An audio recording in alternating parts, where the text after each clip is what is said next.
If your expenses are about $50,000 a week, what that tells me is you currently have about 4 weeks worth of expenses in the bank, which means if something went horribly wrong and you didn't collect any more money, your firm could probably survive for another 4 weeks before you run into a financial problem. We're gonna talk about how to master the money side of running your law firm. Now, a lot of lawyers reach out to me and ask, how do I become a master of the money side of my law firm? Now, I will tell you is there are a couple of disclaimers that I would give, because when it comes down to mastering the money side of your law firm, do understand that it takes time to really do that. And what I often tell a lot of law firms is you don't necessarily have to be a master at the money side of your law firm to actually achieve the goal that you have. So before you try to become a master, what I would ask is, what is your ultimate goal? Like, what do you really want to do?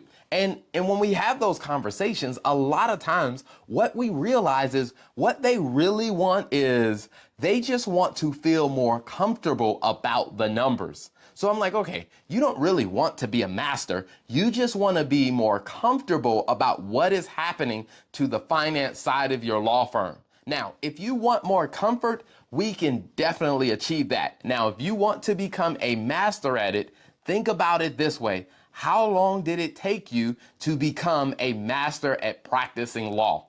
It probably isn't something that you're going to get from watching a couple of YouTube videos, or it's probably not something you're going to get from 1 year of studying the law. It takes a lot of effort and intentionality. So I would say is, let's be very clear first about what you want to do. Now, if you want to really just be more comfortable about the finance side of the law firm, we can definitely help you get there very quickly. But if you want to master it, understand there is a lot that goes into it, and it's going to take some time to get you to mastery level. So what we're going to do in this video is we're going to give you the groundwork of helping you feel more comfortable while you are on your way to becoming a master at the money side. And so one of the things that we created is a resource called a financial health score calculator. And what this does is it takes some of the essential components of the finance side of running your law firm, and it starts to give you a score that will tell you how healthy your firm is. Now, when we created this, a lot of firms love this, and firms are like, hey, I would pay you thousands of dollars for getting my hands on that calculator, because what they can easily do is they can take the calculator, they can plug their numbers in, and it's going to automatically give them a score. Now, along with the score, it's going to give them recommendations on how they can improve the financial health of their firm. So what we're going to do in this video is we're going to talk through what some of those 8 elements that actually go into your financial health score, because if you understand these 8 elements, this will put you on the path of feeling more comfortable about the finance side of your firm, and it will help you move in the direction of mastering the money side of your firm. And I brought my screen here so I can look down and go to some of the questions that you may have asked about this topic as well. But the first one that people ask is, hey, how do I master the money side of my firm? I would say the first thing we want to do is we want to kind of understand and lay a good ground or foundation for the finance side of your firm. And so when you're looking at your financial health score is what I would tell you, you definitely want to understand your financial health score, and we'll include a link in the, in the notes, so you can click on the landing page. And if you want, you can go buy the financial health calculator and you can use it. The way a lot of firms use it is they use it every month, and here's what they're going to find. The first thing we're going to do when you're looking at the health of your law firm as a business is we're going to look at revenue, and we're going to break revenue down into a couple of areas. We're going to look at how much of the firm's revenue is generated by the partners versus how much of the firm's revenue is generated by the rest of the staff or the systems or the tools that you have in your law firm. Now, the reason why we look at that number is because what we find is that Law firms where the partners are the main revenue producers usually tend to have a lot of risk in them. Because what ends up happening is, let's say one of the partners gets sick, or let's say if you're the only partner and you're the owner of the firm, let's say if you decide that you don't want to work as much, if you need to spend more time on recruiting new staff members, or maybe you want to spend more time on vacation, or you want to take more time off. Well, what we usually see is if the firm is heavily dependent on the partners to generate revenue, what tends to happen is when that partner takes a step back, the revenue drops off for the firm. So what we want to look at and understand when we're looking at your health is how much of the revenue is actually generated by other people in the firm other than the partners.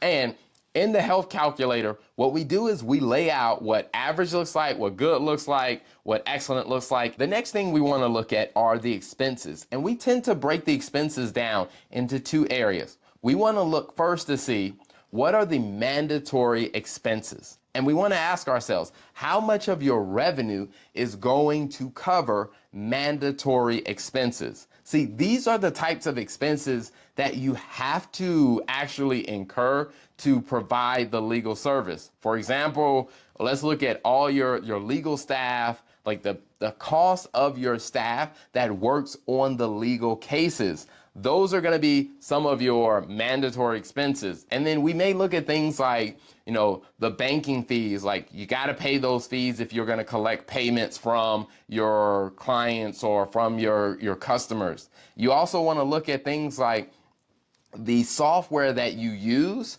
to actually interact with your customers, because that's going to be an essential way that you operate and you run your business. Meaning, if you use this system to send invoices to your customer, that's kind of a mandatory expense. Now, you could adjust and you could use a different software, but right now, the way you operate your firm, we're going to put that in the mandatory expense category. And when you start to look at those types of mandatory expenses, what we do want to see is what percentage of your revenue is going to cover those types of things. And again, in the calculator, we lay out what the average firm looks like, what a good firm looks like, and what an excellent firm looks like. Because you want to understand that, because if we understand what percentage of your revenue is going to mandatory expenses, it's usually going to give us an idea of how profitable your firm can be. Let's say, for example, if 80% of your revenue is going to cover mandatory expenses, if you think about it this way, that means 80 cents on every dollar is going towards covering mandatory expenses, which means you only have 20 cents on every dollar to actually cover all your other expenses and to hopefully have some profit left at the end, which is probably not going to be very likely if you're spending that much on mandatory expenses. So when we're looking at your second category expenses, these are the things that are nice to have expenses, things that aren't necessarily very critical for operating the firm, but they are things that help you operate the firm a little bit more efficiently. And you want to keep that in mind. So you want to ask yourself, how much of my revenue is going to cover those types of things? Because again, if we go back to our original example, if you're spending 80% of your revenue on the mandatory expenses, that means you only have 20% left to cover your other operating expenses, and then hopefully to have some profit at the end. And as you can start to see, when you look at these categories, maybe the questions you want to start asking yourself is, how do we improve this? Like, how do we actually start to optimize our expenses? What can we say no to, or what do we need to say maybe not right now, so that you can actually start looking and saying, how do we get our firm to being more profitable? Thank you for tuning in to another episode of the Law Firm and Finance Show, where we give you great content that helps you build a more successful law firm. So make sure you hit that subscribe button on all platforms and follow us for more content.